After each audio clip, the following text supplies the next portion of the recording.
Guten Tag, ladies and gentlemen. This is Tim Ferriss, and this is another edition of the Tim Ferriss Show. I'm going to start off with one of my favorite quotes, and I might do more of this if you like it, each episode leading with one of my favorite quotes. And this quote is from Lucius Annaeus Seneca, often abbreviated to Seneca, and it is, "Anger is an acid that can do more harm to the vessel in which it is stored than to anything on which it is poured."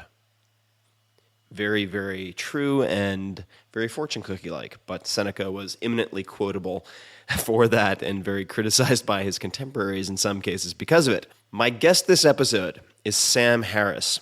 People often ask me, what blogs do I read regularly?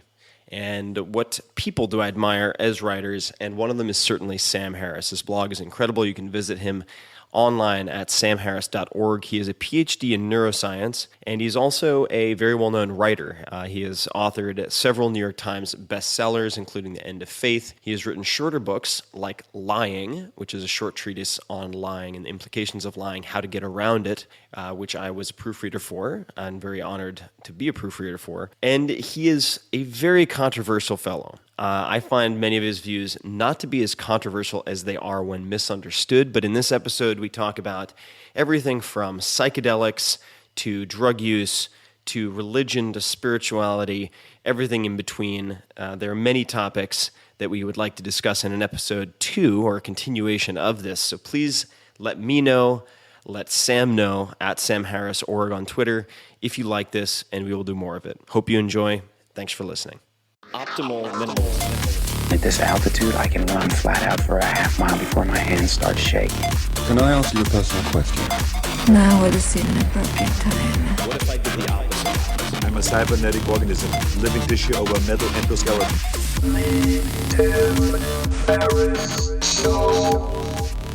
Sam Harris, my good man, thank you for coming on the show. I appreciate it. Thanks for having me. Yeah, Congratulations on the podcast. Thank you. Thank you very much. I was trying to turn back the clock and figure out how we first met or connected, and I couldn't figure it out. I was actually hoping that you could tell me. Do you recall offhand how that came to be? I think we met in a bathroom at the TED conference.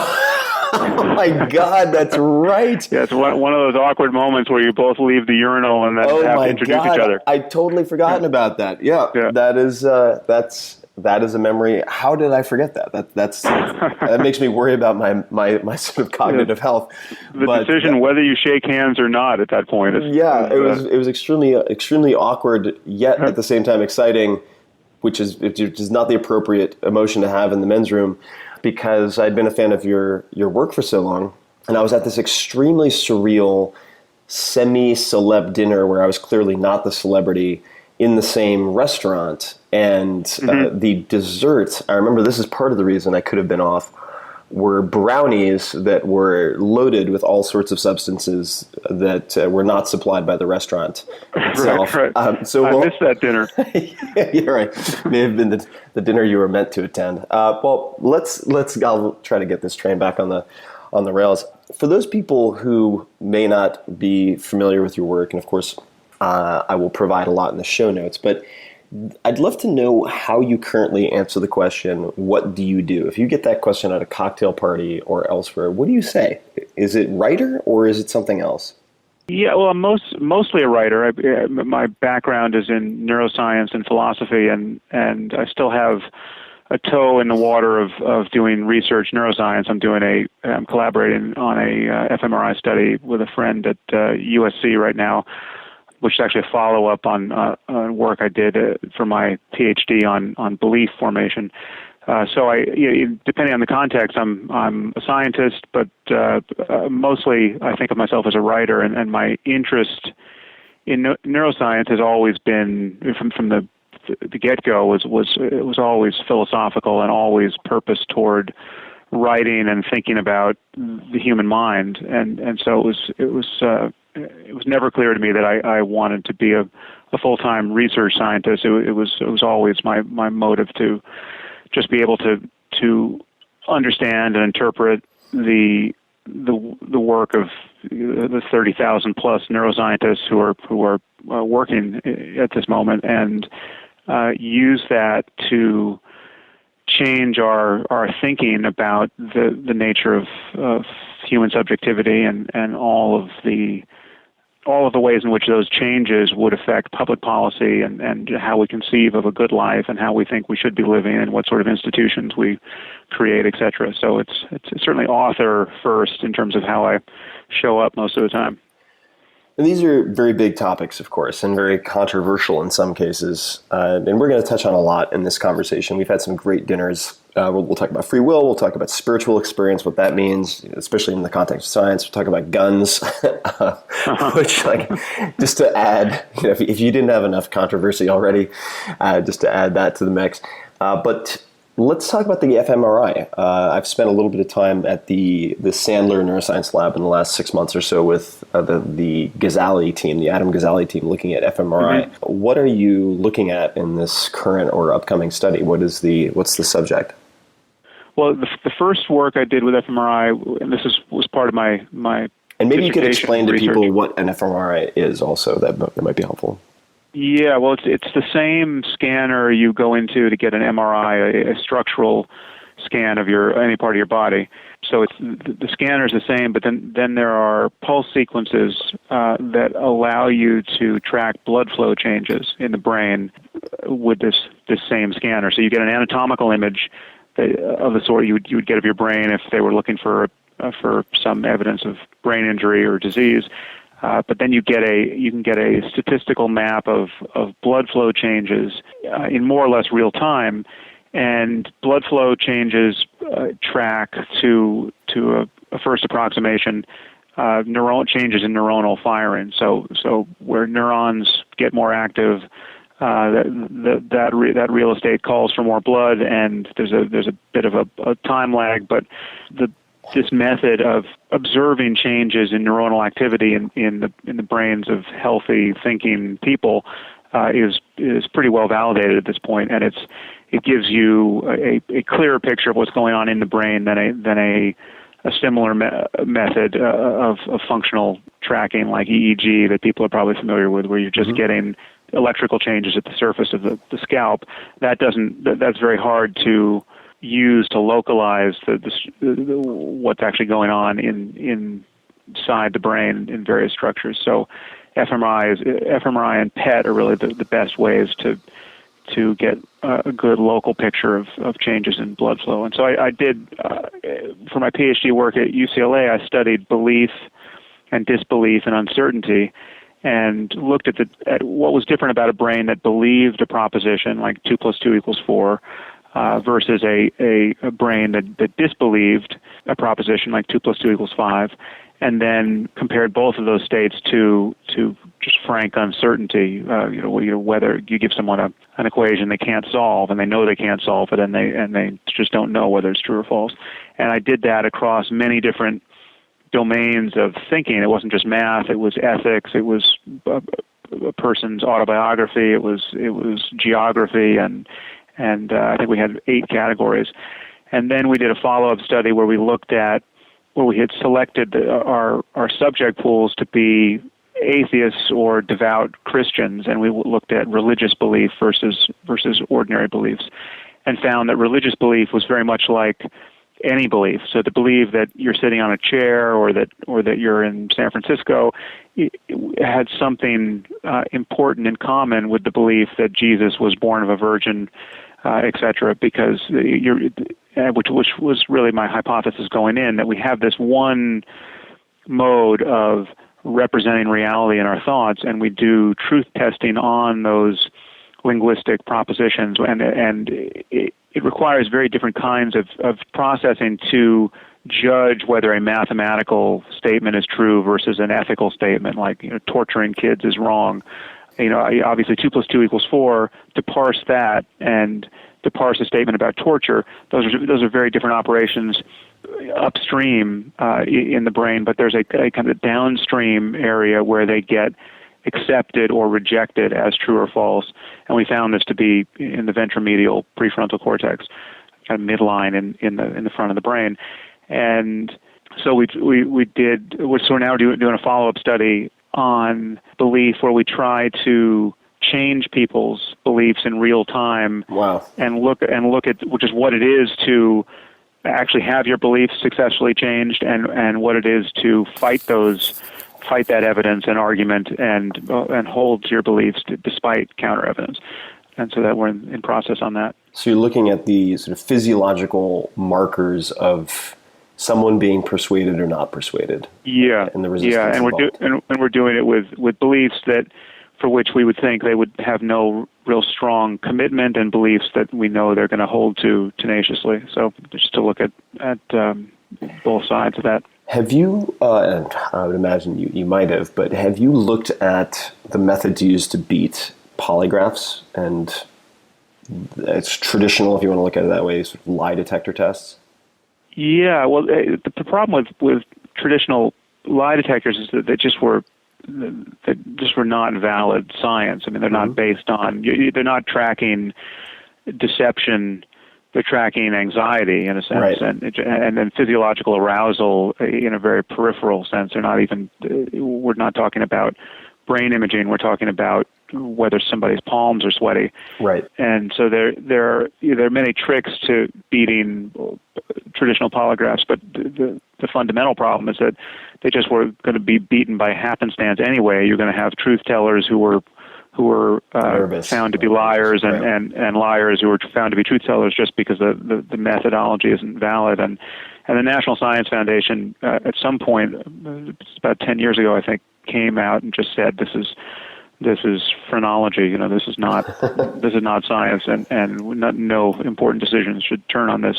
But I think we are ultimately going to have lie detectors that we judge to be valid. I think there's no special problem in figuring that out. And if you had a belief detector, which to some extent we already do, to some degree based on the work I did for my PhD, you do have a de facto lie detector, because if you can tell what somebody's believing, you can tell whether they're representing their beliefs honestly.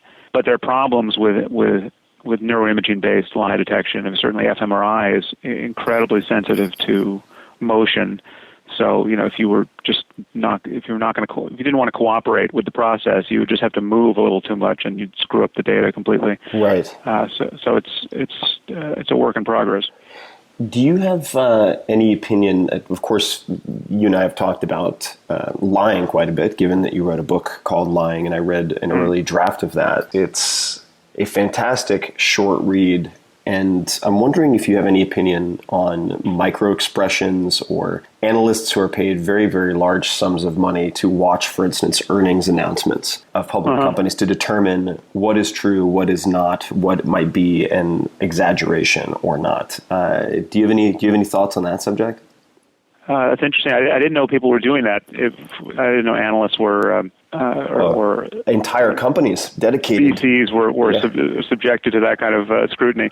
But that's based on Paul Ekman's work on microexpressions, and it's very interesting. I don't know that anyone gets reliably good enough at it to be relied upon by others. I remember Paul Ekman was saying that the people who we think are good at detecting lies are basically at 60% or whatever, and most people are just at chance.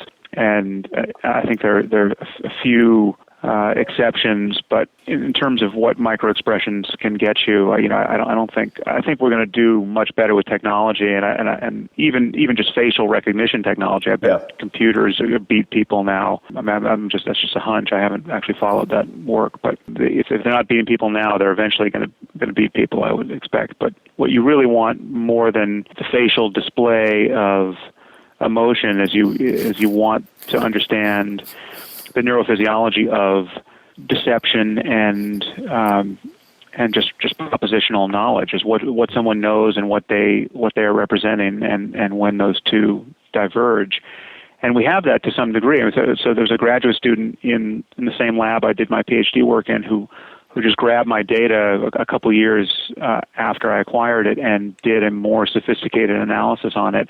What was called a machine learning analysis, where they could look at the the single trial level. So what happens with fMRI work is that you're looking at aggregated data, many trials and over many people. But if you have the right statistical tools, you can look at a single question in a single person and see whether you can differentiate belief from disbelief, for instance. And this woman, Pamela Douglas, found that she, with something like 95% accuracy, could tell whether a subject believed or disbelieved a proposition in my paradigm. And my paradigm wasn't even set up to make that particularly easy to do, but those machine learning techniques allow us to do that, and I think that's only going to get stronger, that effect. And at a certain point, we'll all know that we have mind-reading machines in some basic sense. There may be ways to foil them, but it's if you're thinking about a blue house, I say blue house, and you have to think about it. You kind of helplessly think about it on some level. Just the mere understanding of the phrase "blue house" has gotten something into your head despite your best effort. You can't pretend you haven't understood these words, and that is reflected in areas of your brain that are going to be. They're reasonably easy to discriminate now, but at a certain point, I'm quite confident we'll have a machine which will.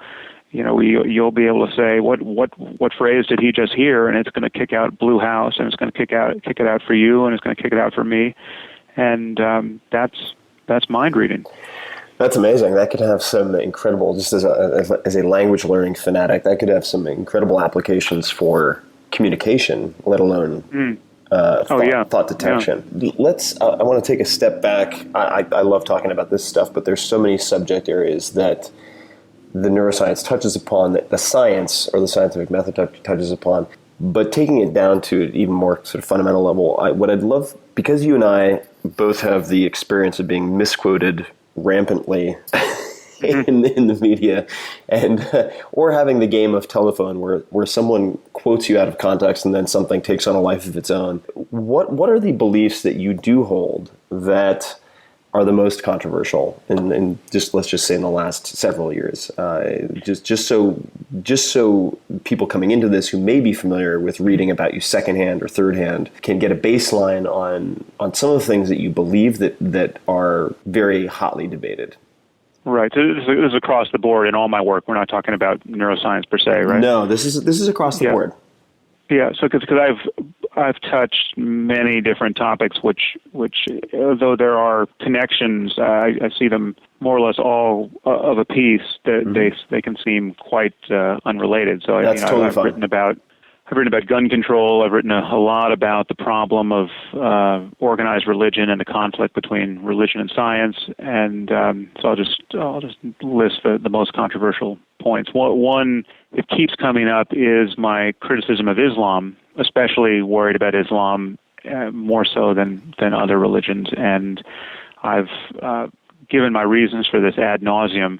The problem in the current environment is that any focus on Islam is easily, not easily, but it seems to be everywhere, attacked as synonymous with bigotry and bizarrely synonymous with racism. So as though being Muslim were being a member of a race. So the thing to tease out here is that the reason why everyone's confused on this point is that we have one word, religion, which covers this wide range of preoccupations, and it's not a very useful word. It's a word like sports, Right. and so sports covers Thai boxing, and it covers shuffleboard or curling or what, so it was something that has basically no implication of violence or even physical fitness. And not to disparage curlers everywhere, but it's what do Thai boxers and curlers have in common apart from breathing? Not a whole hell of a lot, and yet they're both sports.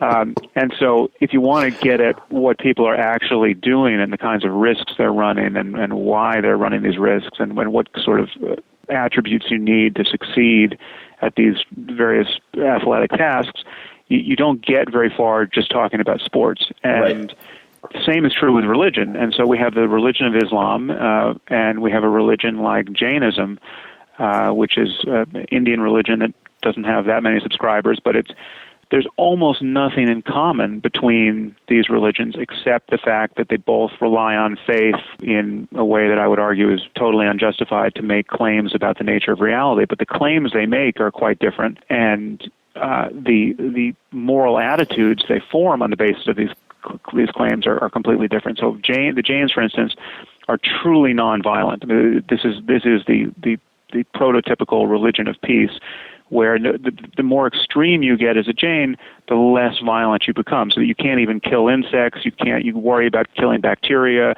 The super extreme Jains wear cheesecloth over their mouth so they don't inhale a bug. They look at the ground continuously when they walk so they don't step on ants. I mean, they're obviously vegetarian, and they're just deranged by their commitment not to harm anything, no matter what. Now, those people are not going to become suicide bombers. No matter how we mistreat the Jains, they're not going to start flying planes into our buildings, and they're not going to form a death cult that worships martyrs. It's just not going to happen. It's just you can't make sense of it in light of their core beliefs. Well, it's antithetical to the core doctrine. Yeah, and with Islam, by comparison, you have a doctrine of jihad, which really is a doctrine of holy war. You have a doctrine of martyrdom, which says that the only certain and swift way to get directly into paradise and be with Allah is to be martyred, and it's incumbent upon every Muslim to defend the faith with violence when the faith is attacked. And it's not an accident that people think that cartoonists and novelists should be murdered for blaspheming, and that apostates should be killed, because the penalty for apostasy under Islam really is death. So, if I convert to Islam today, and tomorrow I say, I just took another look at the Quran and it's just total bullshit, I'm deconverting right now, the penalty for that is death. And there's no one who can tell you that it isn't, except those who are ignorant or lying about the faith. So it's totally rational to be concerned about Islam at this moment in a way that one isn't concerned about Jainism or Buddhism or Mormonism or any other religion. And given the level of white guilt in this world and our understandable commitment to pluralism and multiculturalism, and our guilt over the crimes of or the errors we have made in our own foreign policy and the previous crimes of colonialism, it's so easy for people to claim that a criticism of Islam is tantamount to bigotry or racism, and they get away with it in every liberal newspaper on earth at the moment. They've almost successfully made it impossible to parse this issue, and it's a huge problem. So that's the first thing that's hugely controversial in my bio, and then wrapped up in that are lies about positions I've taken. So, for instance, in my first book, The End of Faith, I talk about essentially the game theoretic problem of nuclear proliferation and the possibility of nuclear war. And this is very brief. It's like 2 paragraphs. I talk about how we had this doctrine of mutually assured destruction with the Soviet Union, and that worked because no significant number of people on either side were eager to die and get to paradise. And I said that we're not going to be able to have a doctrine of mutually assured destruction with a regime that has long-range nuclear weapons that can reach the major cities of the United States and Europe, that is peopled by essentially the Taliban or Al-Qaeda or the psychological equivalent of the 19 hijackers. If we are in the presence of people who we are sure are really ready to be martyred, and they love death as much as we love life, and we believe that that's who we're in the presence of, and they now have this technology, then the first use of nuclear weapons becomes a matter of life and death, and it's just an obscene situation for us to wander into, and we have to anticipate it. Now, that all got summarized by some very unscrupulous people as, I call for an immediate first strike on the entire Muslim world, and I'm eager to kill 500 million people. And there's some people like real journalists like Chris Hedges, or people who used to be real journalists, who have gone around telling people that I have called for a nuclear first strike on the Muslim world, which is absolutely untrue. But I don't think there's a comment thread on me anywhere that doesn't have somebody in it saying this guy wants to drop nuclear bombs on 100 countries. So in any case, it's frustrating in cases as someone who feels that they know you and at least has spent time with you. I feel like one of your gifts is being able to, in many cases, dispassionately and rationally judge the facts or the circumstances and then come to conclusions that you might describe whether or not they are popular. And this makes you a target. And obviously, if it bleeds, it leads type of journalism will lead to mischaracterization, which is really unfortunate. There are many things that are sort of artfully omitted, like this was something I heard in the Joe Rogan podcast episode that I guess maybe one of several you've done, but your thoughts on Malala. So, I mean, I'd be curious to hear you just elaborate on that, because it's so often sort of omitted that, I mean, correct me if I'm wrong, but I mean, she was your pick for the Nobel Peace Prize. Am I right in saying that? Or would have been? Yeah. She deserved it more than almost anyone I could think of, but I think it's also a very good thing she didn't get it, because her security concerns would be even worse as a result. It's amazing, and these are things that people don't want to really reflect on, but when she was nominated for the Nobel Peace Prize, her popularity in Pakistan went way down, and the Taliban has kept asserting that they're going to kill her, and she would be even more of a target had she won it. But yeah, no, I said she was the best thing to come out of the Muslim world in 1,000 years. I think she is just an absolute hero, and someone who deserves all of the celebration she's received. It's just this is the thing that reveals what's so crazy about this whole Islamophobia meme. This idea that criticism of Islam is tantamount to some kind of bigotry or an animus against Muslims as people. So everything I say about Islam is I'm saying about the doctrine of Islam and its consequences on the behavior of people and their thinking. But this has nothing to do with being bigoted against Muslims as people, and certainly not bigoted against dark-skinned people or Arab people. And one of my main concerns about Islam is the amount of suffering visited upon Muslim women throughout the developing world. So people like Malala, she was shot in the head by a Taliban gunman for the crime of going to school. And what scares me about that situation so much is that in most circumstances, you think, well, any guy who could do that must be a psychopath. He must be some guy like James Holmes or Adam Lanza or one of these spree killers we have here who represents nothing other than his own psychopathology. But that's not true. I don't know anything specific about this Taliban gunman, but what I know is that it's statistically impossible that all jihadists are psychopaths. And we know enough about the biographies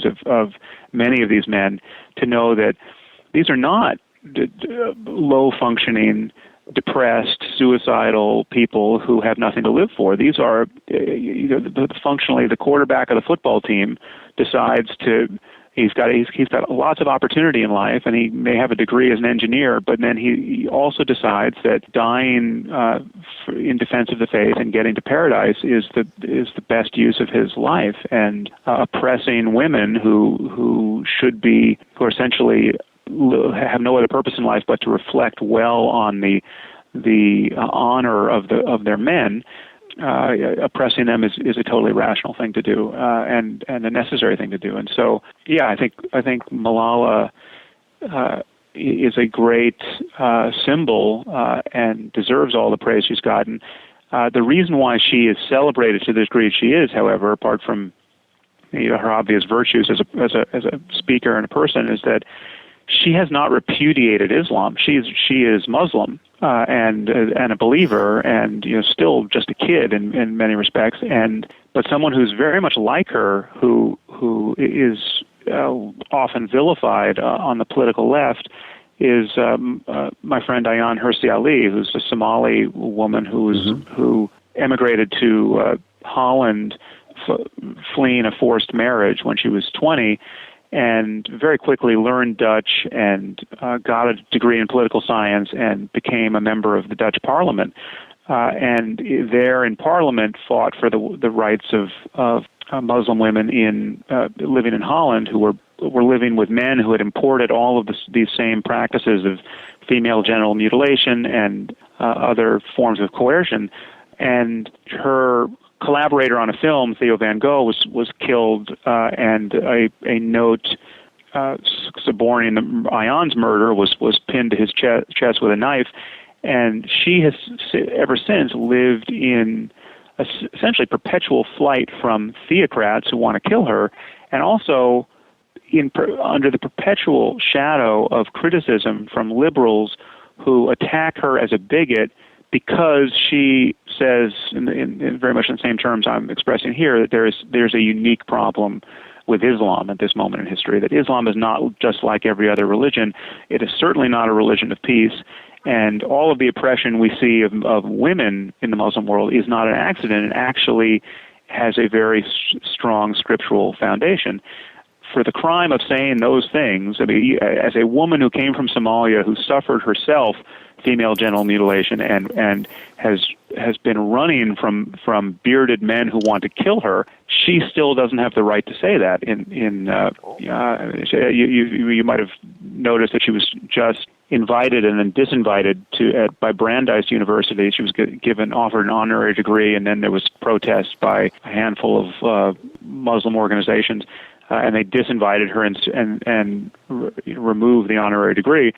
Our liberal institutions are getting bullied by theocrats under the guise of political correctness and multiculturalism, and it's really it's depressing. So if you take this, I mean, I've observed this particularly, for lack of a better description. I mean, sort of the people who are most worried of being labeled racist themselves, sort of liberal white males, are the first to dogpile on people, almost in a new form of like McCarthyism, to label others racist, which is sort of the ultimate cop-out in terms of character assassination in a lot of ways. And what is if we take that behavior, which is becoming very, very common, and that it then becomes this horrible sort of self-perpetuating phenomenon where people are more and more disinclined to speak out against things they think to be wrong for fear of being labeled a racist or whatnot. If this sort of trend continues unabated, like, where does that take us? I mean, where do you think that's going to end up? Where it's like, all right, you can't, no cartoons, no this, no teddy bears, no, like, when you sort of extrapolate this out, if there aren't people who intervene to try to correct this sort of madness on some level, what happens? I mean, where do we end up? Well, to some degree, we've slid halfway there. I think we have. And I argued this at one point on my blog in a piece. I think the title was "The Freedom to Offend an Imaginary God," which got a fair amount of play at some point when it came out. Something that happened in the news. I now forget what, and I wrote about it there. And the point I made is that we actually have already forfeited our free speech on this topic voluntarily. I mean, we've just given it away with both hands. We technically still have free speech, but just think about an example I gave in this piece is just think about the play, The Book of Mormon, and imagine trying to stage a similar play about Islam. I mean, what would have happened?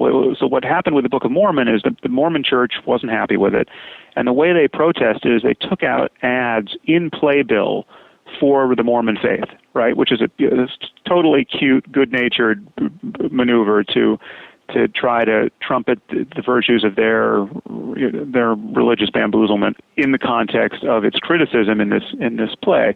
But no one can seriously argue that we could stage that Trey Parker and Matt Stone could have staged a play about Islam, and when they put Muhammad on their cartoon, South Park, they put him hidden in a bear suit.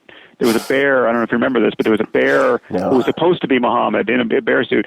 And even that guy had to get taken off the air because of the security concerns raised at Comedy Central. So we have been successfully bullied into self-censorship on this topic. And it has a huge cost. I mean, when the Danish cartoons were published, there was not a magazine in the United States who would publish them except for one, the Free Inquiry, which is this tiny atheist magazine. And that was removed from the stands at every I think it was Borders at the time in the country.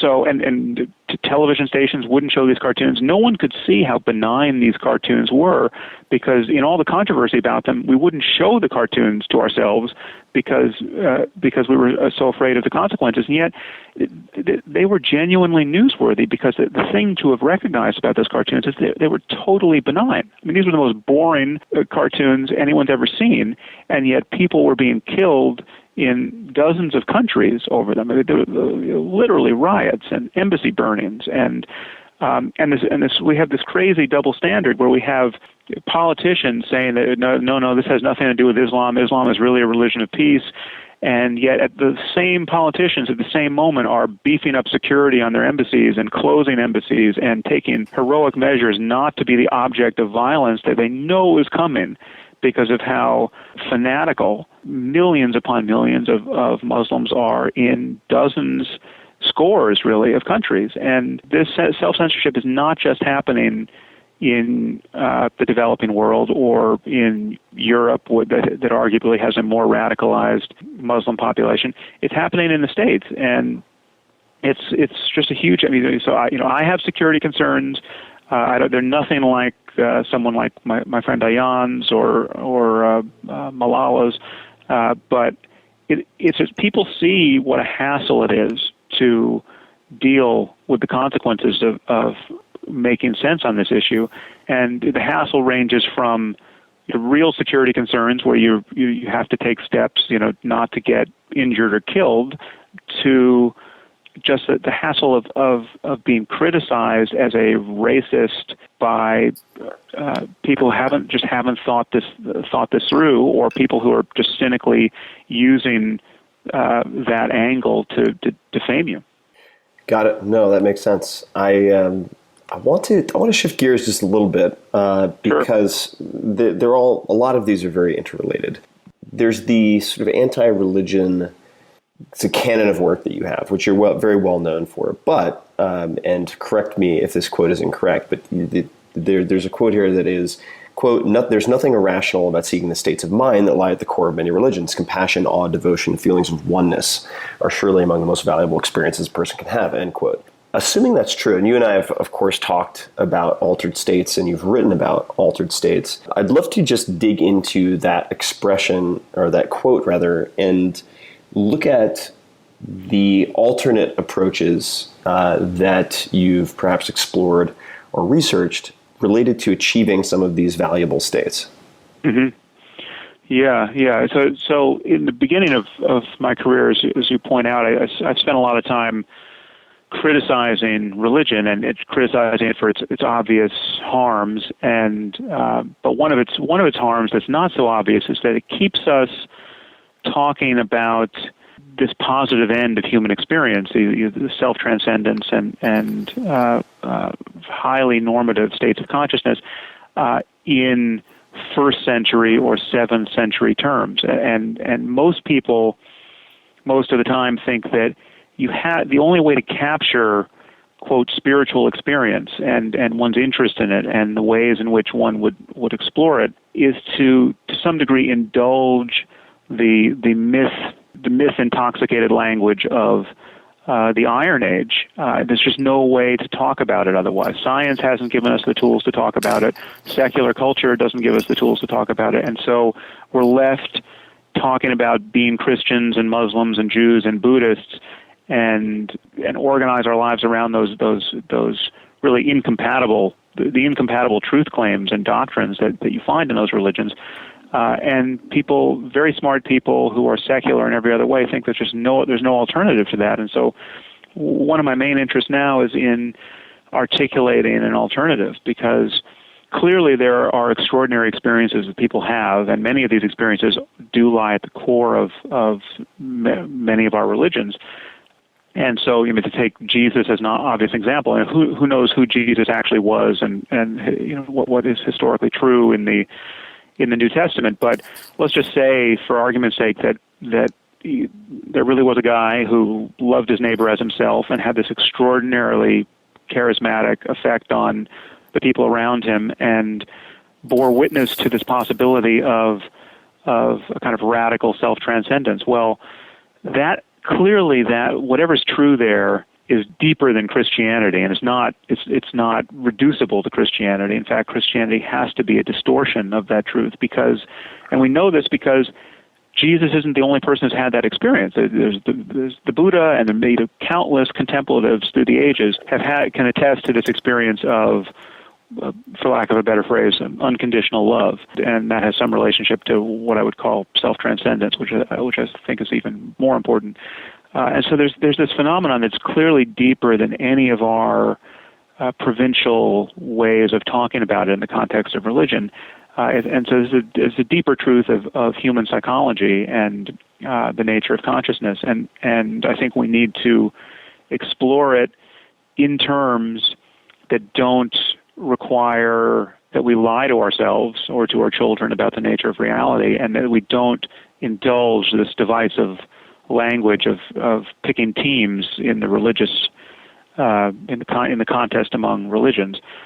So my next book that's coming out in the fall is called Waking Up: A Guide to Spirituality Without Religion, and it's about the phenomenon of self-transcendence and the ways in which people can explore it without believing anything on insufficient evidence. And one of the principal ways is through various techniques of meditation, mindfulness being the I think the most useful one to adopt first.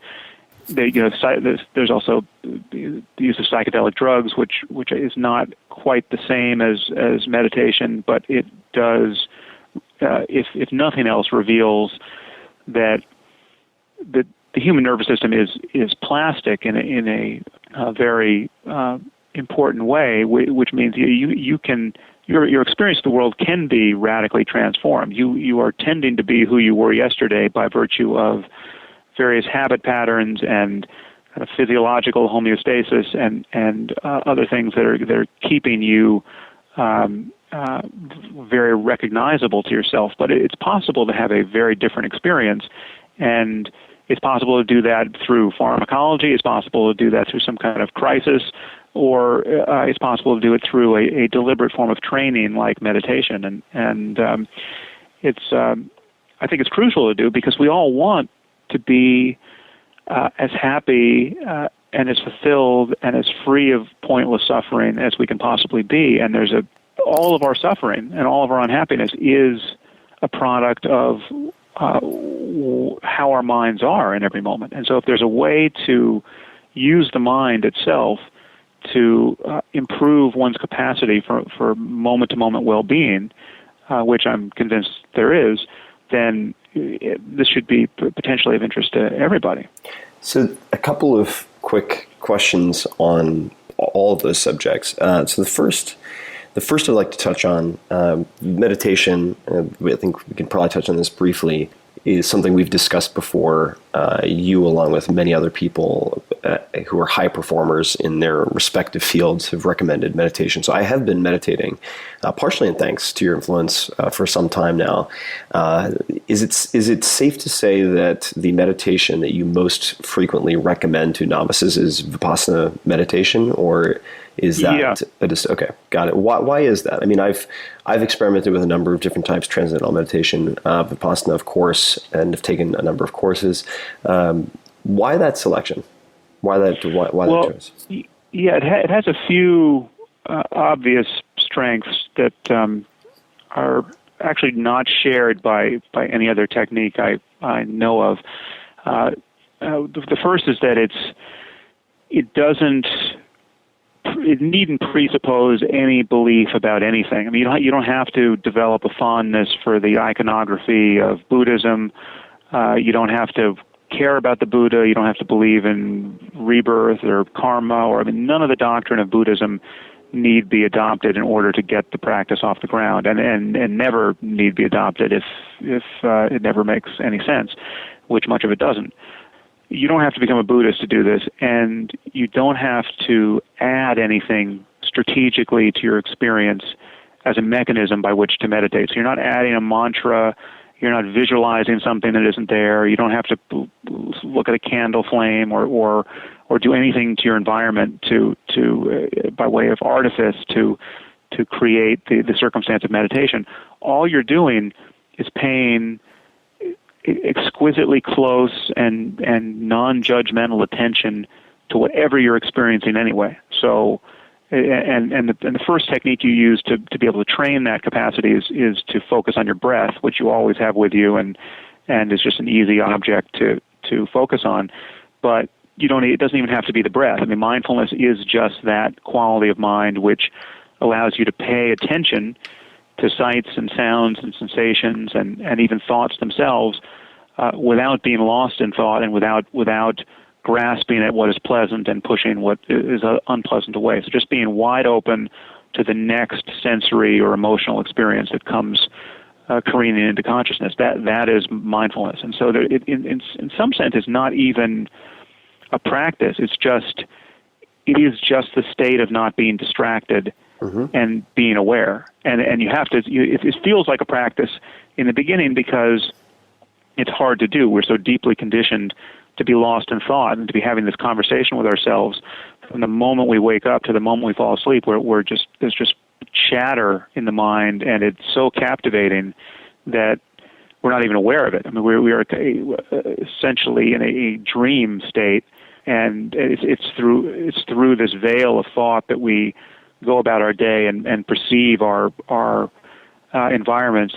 But we're just talking to ourselves nonstop, and until you can break that spell and begin to notice thoughts themselves as objects of consciousness just arising and passing away, you can't even pay attention to your breath or to anything else with any kind of clarity. And so initially you have to develop some concentration and get mindfulness tuned up so that you can pay attention. But once you can pay attention, it doesn't matter what you pay attention to. There's nothing in principle that is outside the meditation practice. There's nothing that's in principle a distraction. You don't need a quiet environment. You can have loud construction noises going across the street, and that's just as good a circumstance for meditation as anything else.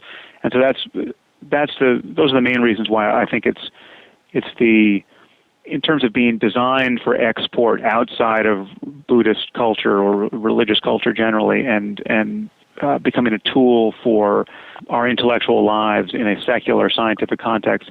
I think there's nothing like it. What resources would you suggest for someone who wants to try to educate themselves or dive in as a novice in terms of books, resources, websites for mindfulness and meditation? Yeah, well, I give a few on my blog. I wrote an article a couple of years ago entitled "How to Meditate," and if people Google that, they'll see I link to a few books, and I tell people where they can go on retreats, and so I briefly describe the practice. I also have given a couple of guided mindfulness meditations I've put on SoundCloud, which are on my website as well. So people can, and there are other guided meditations out there that people can use, and in the beginning people find that very helpful to have somebody's voice essentially reminding them to not be lost in thought every few seconds. It's because what happens in the beginning for people, and this happened to me in my practice for at least a year. I think it was a year before I went on intensive silent retreat. I was just sitting for an hour a day or so just on my own. I was 20 or so, and essentially I was just sitting cross-legged and thinking. It's so hard to notice that you're lost in thought, but by tendency you're just not going to notice it. And so in the beginning people think they're meditating and they're really just lost in thought. And it wasn't until I did my first 10-day Vipassana retreat where I broke through and connected with the practice in a way where I realized, wow, that was all of that has preceded this was really my thinking I was meditating and not meditating. And there are other landmarks along my journey that are like that, where there was a shift where I realized, wow, what I thought was happening really was not happening as I thought it was, and that's a very common experience. And so in the beginning, using a guided meditation can help cut through the chatter in a way that many people can't summon on their own. related to cutting through the chatter, people ask me, well, let me take a sidestep, which is people ask me, what blogs do you read? And there really aren't many blogs that I read consistently, aside from a handful. And partially, I read your blog and the posts you put up because they're like feature magazine articles in many cases. And there's one you wrote in 2011 called Drugs and the Meaning of Life. And you've written about this subject before. I have found certain hallucinogens in particular to be very therapeutically valuable for cutting through the chatter and sort of turning that off and bringing present state awareness to you in a very high definition way when used responsibly. And of course, as you point out in this piece, it's not to say that everyone should take psychedelics, but I'd be curious to know that, one of the lines here that needs to be read in context, of course, but I have a daughter who will one day take drugs. Of course, I'll do everything in my power to see that she chooses her drugs wisely, but a life without drugs is neither foreseeable nor, I think, desirable. And then you obviously go through sort of how you might guide her to view these different subjects. And one of the closing lines in this paragraph is, but if she does not try psychedelic like psilocybin or LSD, at least once in her adult life, I will worry that she may have missed one of the most important rites of passage a human being can experience. And I agree with this. I'd be curious to hear sort of what particular drugs or psychedelic substances you found most therapeutically valuable in your own life, and how you suggest people think about this. Obviously, there are, you have to put the potential legal ramifications in perspective also, but what have you personally found most valuable and how so? Yeah, well, again, you found another paragraph where I was happy to court controversy, saying that I'll be disappointed if my daughter doesn't drop acid. But the caveat here, and the caveat comes out several times in that piece, is that which everybody should read in full. I'm not trying to pull anything out of context. I just don't want to read the whole thing to them now. I stand by every word, but there are a lot of words in there, and the caveat really is that I have an increasingly healthy respect for what can go wrong on psychedelics, and wrong in a way that I think has lasting consequences for people. And so, there's a lot that can go right with psychedelics, and to some degree, I think they're still indispensable for a lot of people. They certainly seem to be indispensable for me. I don't think I ever would have discovered meditation without having taken, in particular, MDMA, but MDMA and mushrooms and LSD all played a role for me in unveiling an inner landscape that was worth exploring. But for that kind of pharmacological advantage, I think I was just my consciousness was such that I looked inside, I saw nothing of interest, and that's sort of the end of the conversation. You tell me that there's something profound to witness about the nature of my own mind. I don't see it. I just want to get on with the next thing in the world that seems fun to do or seems likely to lead to my success, or I just was, a skin-encapsulated ego who was just trying to get on with life and succeed, and thought he was very clever, and didn't have the contemplative tools to see much of anything when he paid attention. And so that's the situation that many people are in, and many smart people are in that position. So I'm constantly meeting scientists and philosophers and highly articulate people who spend a lot of time thinking about the nature of the human mind.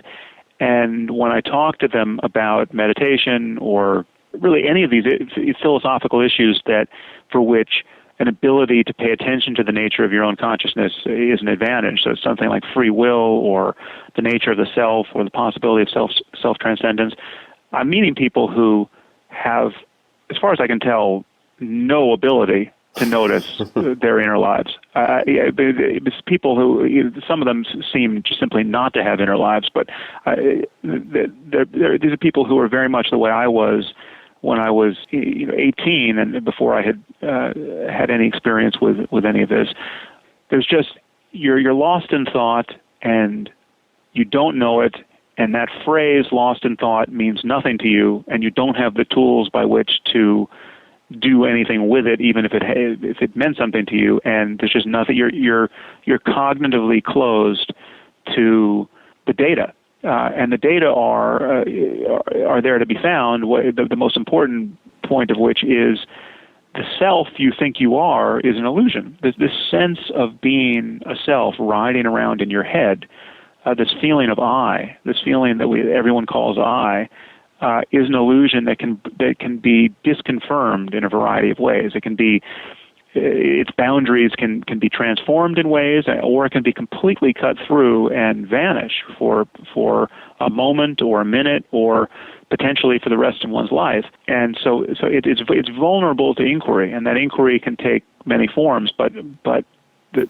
unique power of psychedelics is that whether or not there's a unique power and there's a unique liability. The unique power and liability is that they are guaranteed to work in some way. And this is a point that Terence McKenna always made. And right. Terence McKenna was a huge booster of psychedelics and a very articulate one. And he poo-pooed any other spiritual methodology, meditation and chanting and yoga, anything else that people brought to him, saying, well, can't you kind of get the same benefit without drugs? And his point was, well, you teach someone to meditate, you teach them yoga, there's no guarantee whatsoever that something's going to happen. They could spend a week doing it, they could spend a year doing it. Who knows what's going to happen? They may just get bored, and they're going to wander away from this thing, not knowing that there was a there. If I give you, 5 grams of mushrooms or 300 micrograms of LSD, and tell you to sit on that couch for an hour, you are guaranteed to have a radical transformation in your experience. It doesn't matter who you are.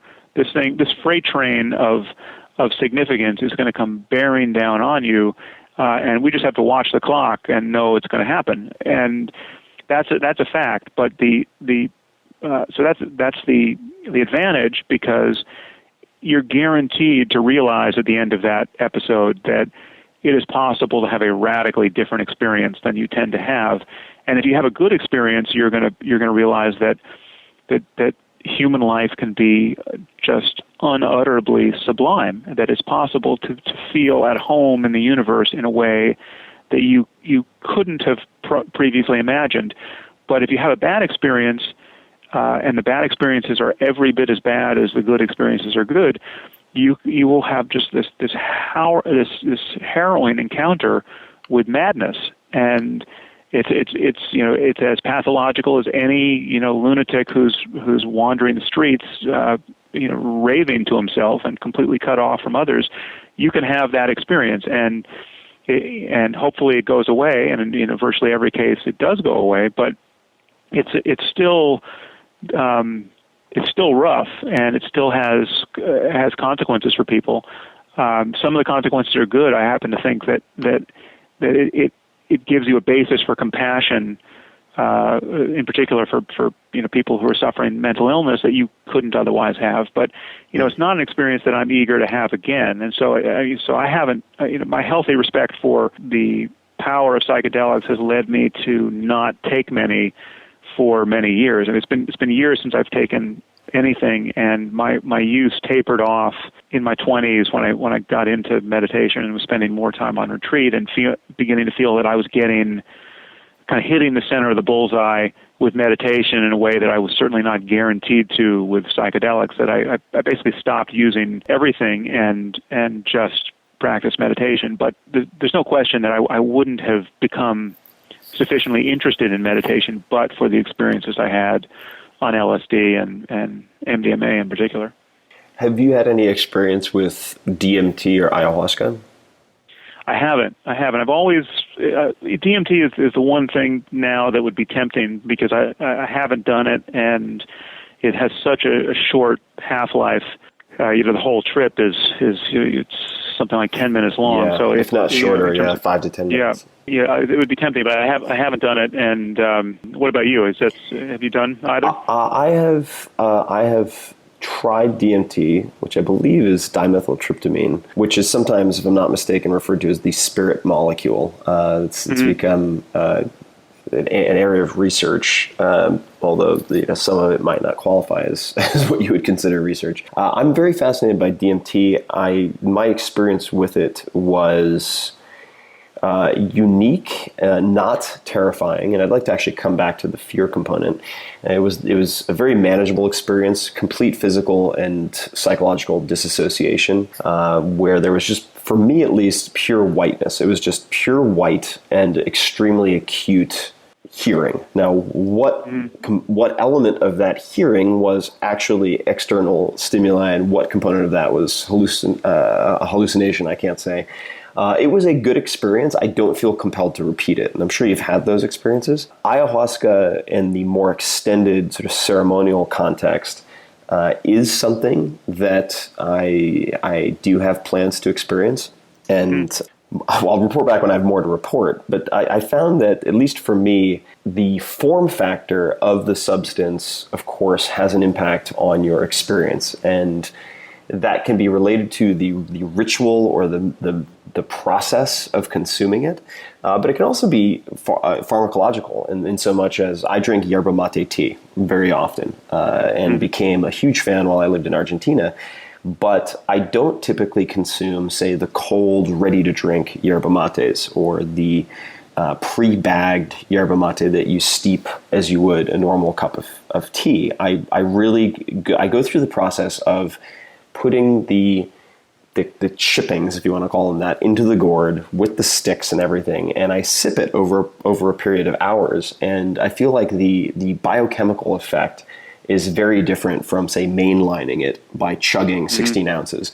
And I felt like the DMT was the kind of crack cocaine version of the ayahuasca experience. And so I've noticed for myself, at least, that a slightly longer period of time using, say, higher dose, 5 to 9 grams, and that's a very personal thing. Obviously, I'm not a doctor, don't play one on the internet, but as a reset with psilocybin has a huge persistent therapeutic effect for a period of months in some cases.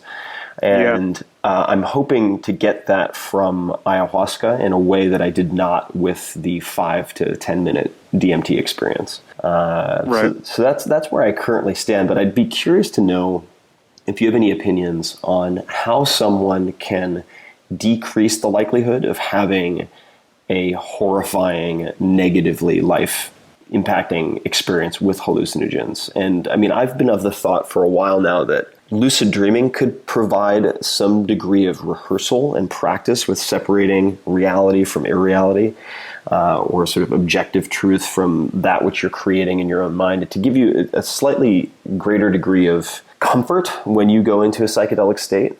Whether or not that's true is of course up to debate. But do you have any thoughts on what characterizes the people, aside from some type of latent psychosis or split personality disorder? What can someone do, or what should they do prior to a psychedelic experience to minimize the likelihood of having a hugely negative experience?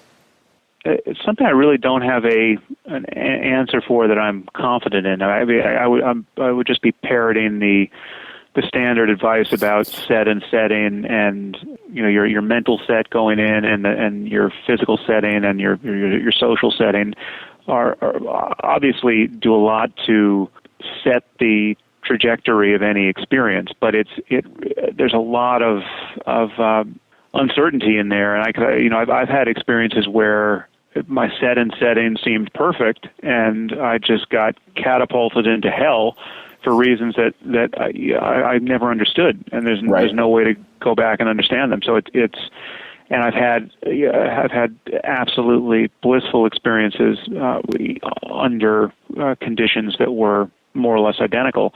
What I did find, though, is that once I started having negative experiences, I continued to have them. So it's like the door to hell had been left ajar, whereas previously it just hadn't existed. I distinctly recall what it was like to hear about bad trips on LSD and to have no idea what that could possibly mean. I had done LSD maybe 7 or 10 times at that point, and This is again in my early 20s. I approached this, I was a very committed, serious, psychonaut in someone who's really kind of doing this not recreationally, but really doing it to discover something about the nature of my own mind and to get free of suffering that I couldn't really see otherwise getting free of, and so I at one point I was taking acid, I think once a month. I was at an undergraduate at Stanford and was, on the side, basically reinventing the 60s for myself, and reading about Eastern philosophy, and I had just started learning to meditate. I hadn't yet gone on my first extended retreat, and I was taking, I used an isolation tank once, and I was really trying to, and I had virtually no guidance apart from books, and I was just trying to explore all of this. And I would say for my first 10 trips on LSD, there was not even the subtlest intimation of the possibility of feeling bad on this drug. I mean, I just got launched into an experience of just the most diaphanous and gorgeous profundity, where the world was just this shimmering reality bathed in energy, and I was a part of that energy, and all of the language of traditional mysticism made sense in a good way, without any of the dark night of the soul stuff coming in. But then the first time, so just you picture it, going into each subsequent trip, you would think, well, now my set and setting have to be perfect, because my expectation is that I'm going to just recapitulate this perfectly sublime and happy experience. I'm taking the same batch of LSD.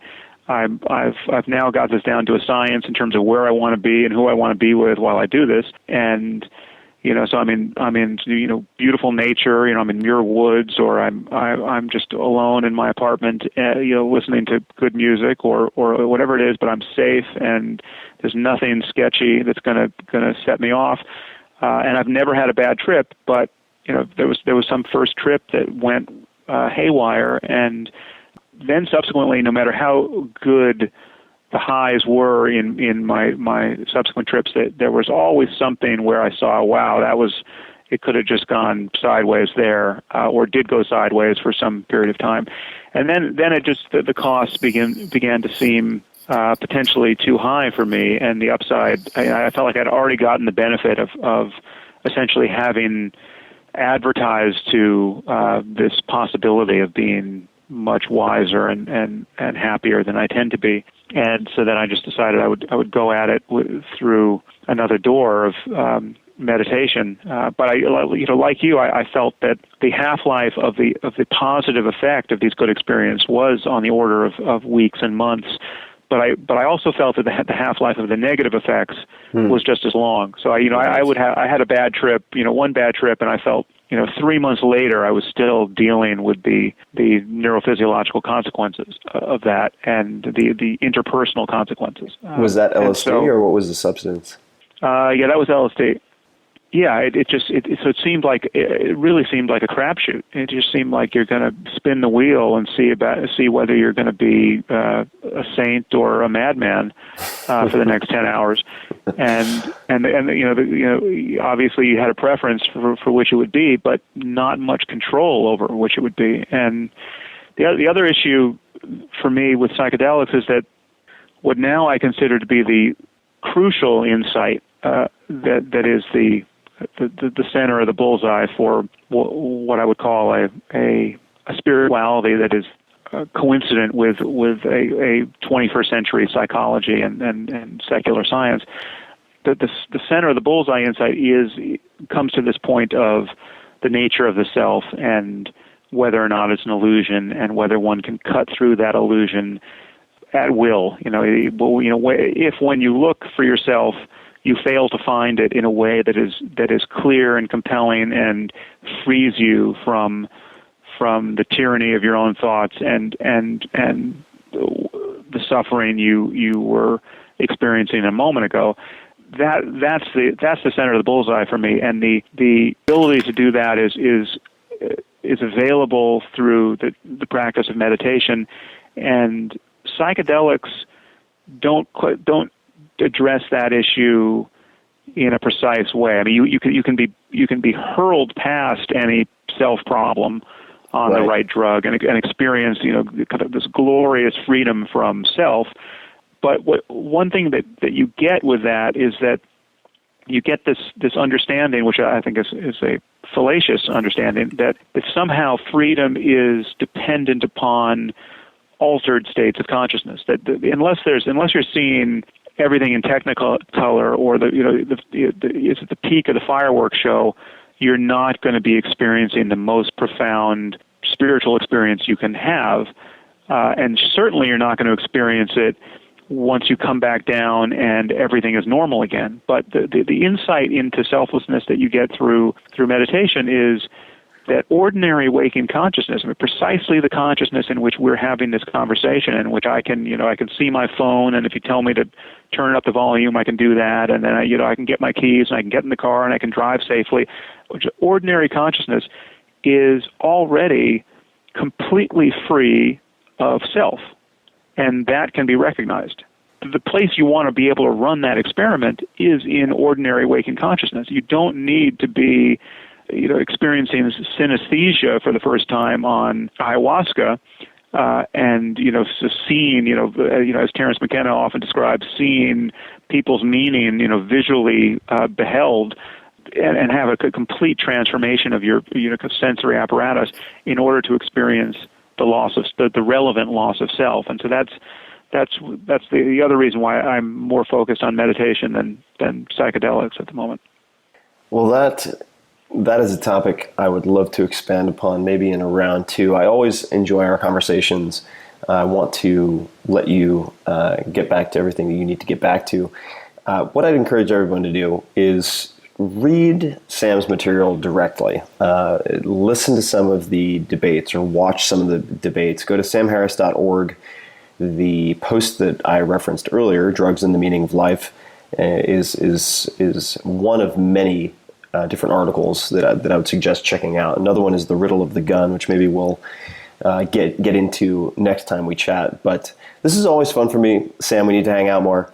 Yeah, likewise. And let's have round two sometime. No huge rush, but it'd be fun to grab a glass of wine sometime in the near future as well. That'd be great. I look forward to it. All right, Sam. Well, thank you very much, and I'll talk to you soon. Yeah, take care, bro. Okay, bye-bye.